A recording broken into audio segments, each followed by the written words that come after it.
Okay, so I thought I'd show you how I do this edge stitch on bead embroidery.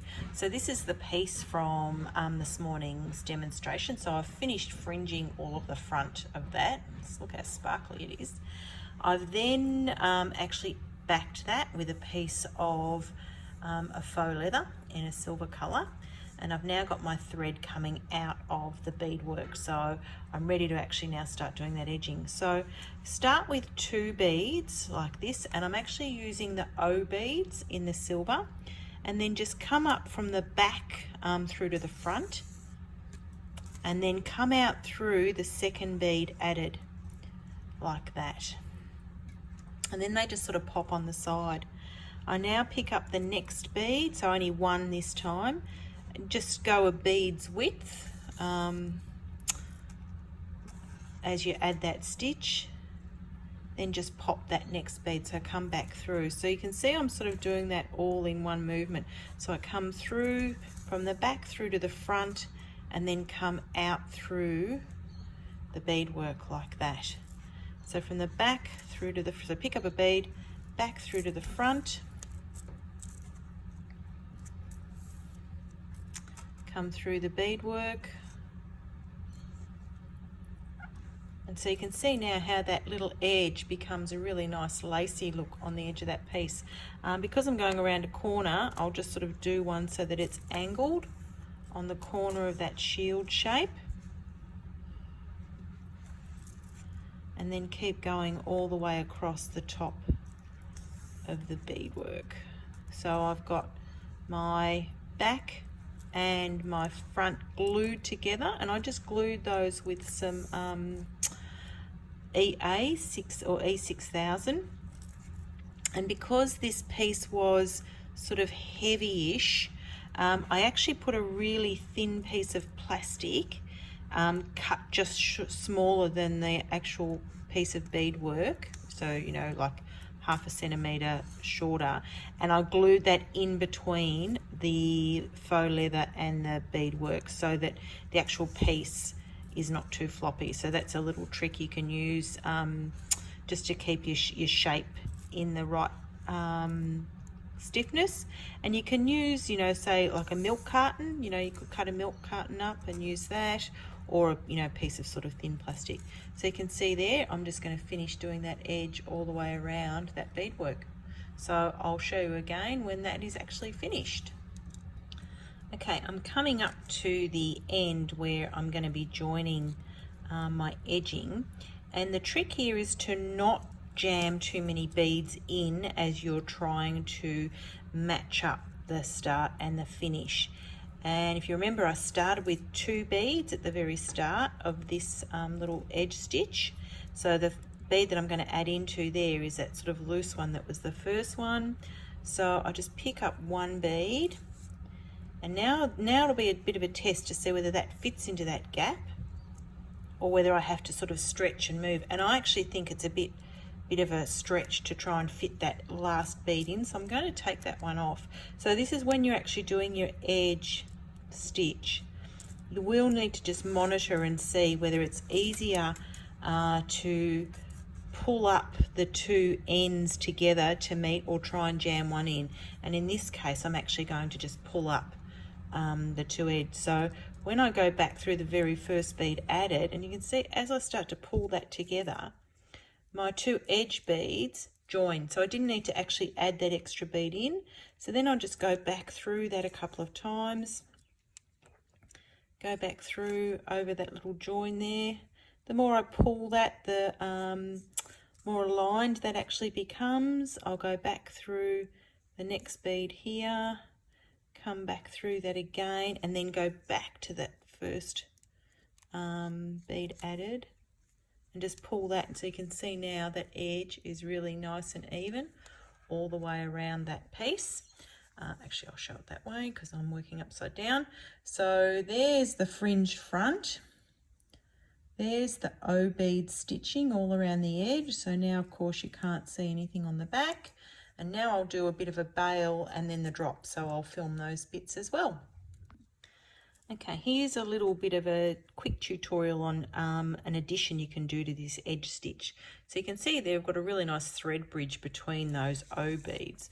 So what I'm doing is just over stitching a size 8 bead over each of those thread bridges like that.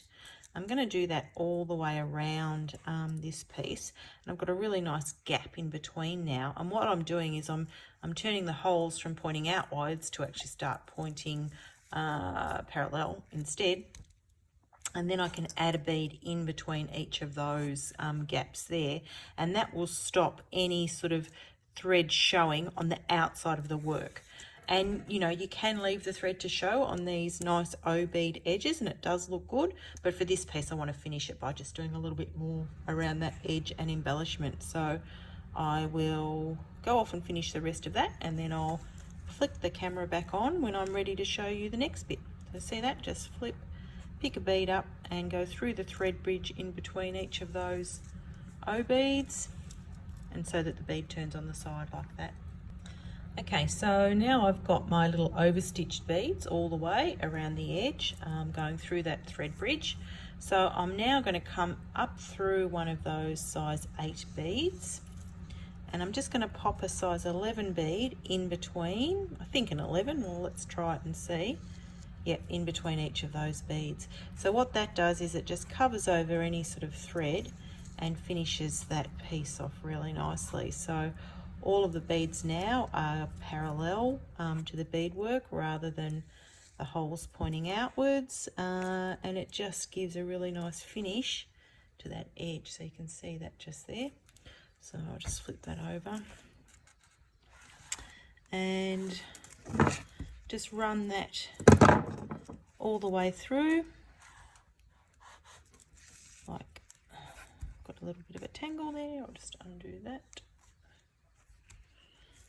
I'm just going to run that thread and silver size 11 bead through each one of those little gaps, and then that edge is completely finished. So that was an O bead embroidered against the edge of the foundation fabric and the leather, size 8 bead over stitched onto the thread bridge between the O beads, and then a size 11 bead is just getting popped in between in that little hole, because otherwise they look like little teeth. So I will continue doing that and I'll come back and show you the next part. Okay, I've now put those size 11s in between each of those size 8s around the edge, and I've got my thread coming out of the top. It's pretty much central to the top of the shield there, so I've got 1, 2, 3, 4, 5 beads.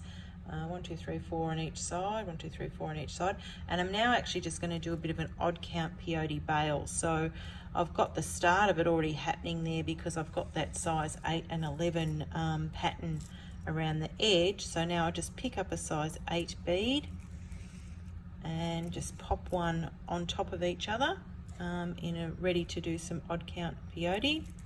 So I've got 1, 2, 3, 4, I think I said I need 5 beads to do that.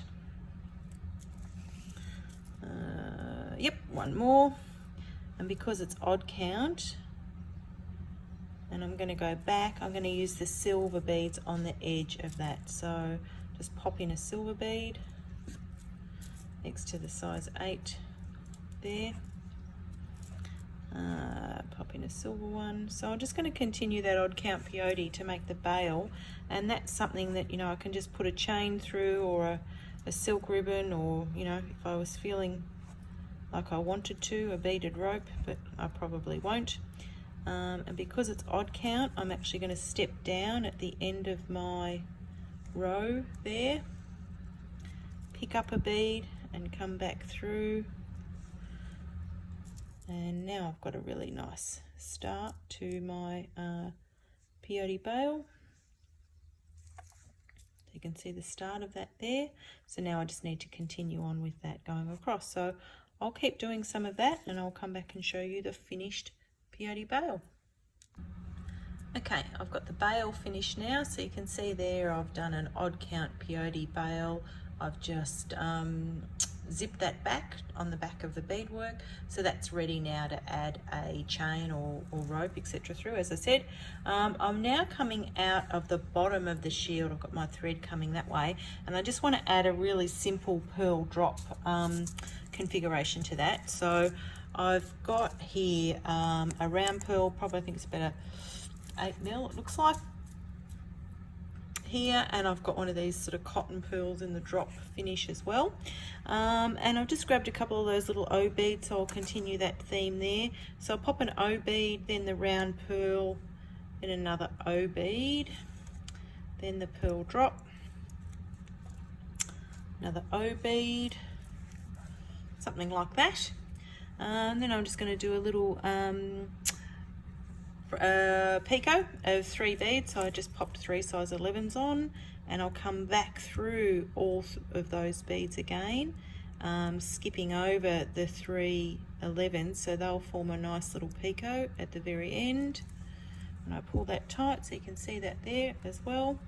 And now it's just a matter of really attaching securely that drop onto the bottom of the shield. And so you can see there's the finished piece from the Found Objects class. So these were my wedding earrings that I wore for my sister's wedding, and one was broken, so I sort of repaired all of that and then have placed that into that piece of beadwork to make this gorgeous fringe piece, which I will give to my sister. So there you go.